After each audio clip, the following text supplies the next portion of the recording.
നമസ്കാരം, കലാകൗമുദി ഓൺലൈനിലേക്ക് സ്വാഗതം. എമ്പുരാന് പ്രദർശന അനുമതി നൽകിയ തിരുവനന്തപുരത്തെ സെൻസർ ബോർഡ് പിരിച്ചുവിടാനുള്ള നീക്കവുമായി BJP നേതൃത്വം. 4 BJP നോമിനികളാണ് തിരുവനന്തപുരത്തെ സെൻസർ ബോർഡിലുള്ളത്. അതിൽ ഒരാൾ GM മഹേഷ്, RSSന്റെ സാംസ്കാരിക വിഭാഗമായ തപസ്യയുടെ സംസ്ഥാന ജനറൽ സെക്രട്ടറിയാണ്. മറ്റൊരംഗം സ്വരൂപ കർത്ത, ഹരിയസ് കർത്ത എന്ന BJP നേതാവിൻ്റെ ഗവർണറുടെ സെക്രട്ടറിയൊക്കെ ആയിരുന്ന മാധ്യമപ്രവർത്തകൻ കൂടിയായിരുന്ന BJP നേതാവ് ഹരിയസ് കർത്തയുടെ ഭാര്യയാണ് സ്വരൂപ കർത്ത. മറ്റൊരു അംഗമായ മഞ്ജു ഹസൻ നെടുമങ്ങാട് എന്നുള്ള BJP കൗൺസിലറും മറ്റൊരംഗമായ റോഷ്നി ദാസ് BJPയുടെ സംസ്ഥാന കമ്മിറ്റി ഓഫീസിൻ്റെ സെക്രട്ടറി ആയിരുന്ന ആളുടെ ഭാര്യയുമാണ്. എന്ന് വെച്ചാൽ ഈ 4 പേരും കറകളഞ്ഞ RSS BJP പശ്ചാത്തലമുള്ളവരാണ്. കറകളഞ്ഞ RSS BJP പശ്ചാത്തലമുള്ള 4 പേരെയും സെൻസർ ബോർഡിൽ അംഗമായി നിയമിച്ചിട്ടും എമ്പുരാനിലെ RSS വിരുദ്ധ, ഹൈന്ദവ വിരുദ്ധ, ദേശീയ വിരുദ്ധ പരാമർശങ്ങൾ വെട്ടിനീക്കാനുള്ള ബുദ്ധി എന്തുകൊണ്ട് ഇവർ കാണിച്ചില്ല എന്നുള്ള ചോദ്യമാണ് BJPയുടെ കോർ കമ്മിറ്റി യോഗത്തിലടക്കം ഉയർന്നത്.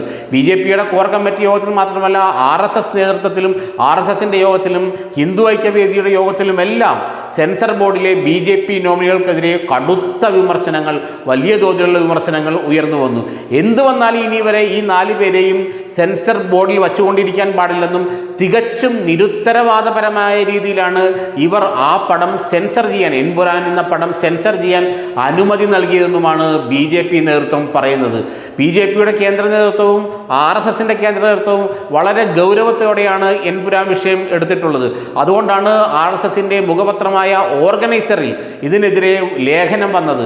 ഓർഗനൈസറിൽ ലേഖനം വരിക എന്ന് വെച്ചാൽ RSSന്റെ അഖിലേന്ത്യാ നേതൃത്വം എടുക്കുന്ന നിലപാടാണ് അതെന്നർത്ഥം. അതുകൊണ്ട് തന്നെ സംസ്ഥാന BJP നേതൃത്വത്തിനും സംസ്ഥാനത്തെ RSS നേതൃത്വത്തിനും ഇതിൽ നിന്ന് തലയൂരാൻ പറ്റാത്ത അവസ്ഥയാണ്. ഈ 4 അംഗങ്ങളെയും സെൻസർ ബോർഡിൽ നിന്നും ഉടനടി നീക്കം ചെയ്യണം എന്ന് തന്നെയാണ് BJP നേതൃത്വത്തിൻ്റെയും RS നേതൃത്വത്തിൻ്റെയും നിർദ്ദേശം.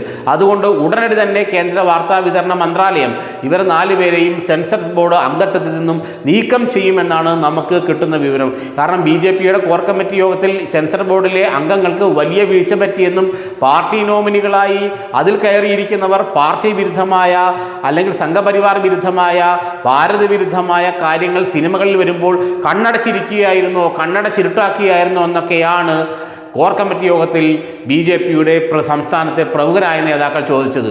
സംസ്ഥാന പ്രസിഡന്റ് രാജീവ് ചന്ദ്രശേഖർ താൻ എതിരല്ല എന്നൊക്കെ പറഞ്ഞ് ഒഴിഞ്ഞെങ്കിലും BJP നേതൃത്വം ഒന്നാകെ സിനിമയ്ക്കെതിരെ നിൽക്കുകയാണ്. അതുപോലെ തന്നെ RSS നേതൃത്വവും, RSSന്റെ പ്രമുഖ സംഘടനയായ പ്രജ്ഞാ പ്രവാഹിൻ്റെ ജോയിൻറ്റ് കൺവീനർ ജയനന്ദകുമാർ, അദ്ദേഹം മലയാളിയാണെന്ന് മാത്രമല്ല RSS നേതൃത്വത്തിലെ 4ാമത്തെ ആൾ കൂടിയാണ്. അദ്ദേഹം അടക്കമുള്ള ആളുകൾ കടുത്ത നിലപാടാണ് എമ്പുരാനെതിരെ എടുക്കുന്നത്.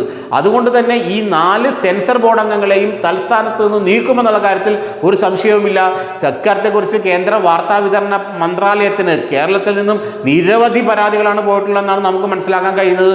നമ്മൾ ബന്ധപ്പെട്ട BJP നേതാക്കളെല്ലാം പറഞ്ഞത് ഈ 4 പേരെയും നീക്കണമെന്നാവശ്യപ്പെട്ടുകൊണ്ട് നിരവധി പരാതികൾ കേരളത്തിൽ നിന്നും സംഘപരിവാർ സംഘടനകളിൽ നിന്നും ഹൈന്ദവ സംഘടനകളിൽ നിന്നെല്ലാം കേന്ദ്രത്തിലേക്ക് പ്രവഹിച്ചുകൊണ്ടിരിക്കുകയാണെന്നും അതുകൊണ്ട് തന്നെ ഈ സെൻസർ ബോർഡ് പിരിച്ചുവിടുമെന്നും ഈ 4 അംഗങ്ങളെയും RSS BJP നോമിനികളായ 4 സെൻസർ ബോർഡ് അംഗങ്ങളെയും ഉടൻ തന്നെ തൽസ്ഥാനത്ത് നിന്ന് നീക്കം ചെയ്യുമെന്നാണ് നമുക്ക് ലഭിക്കുന്ന വിവരം.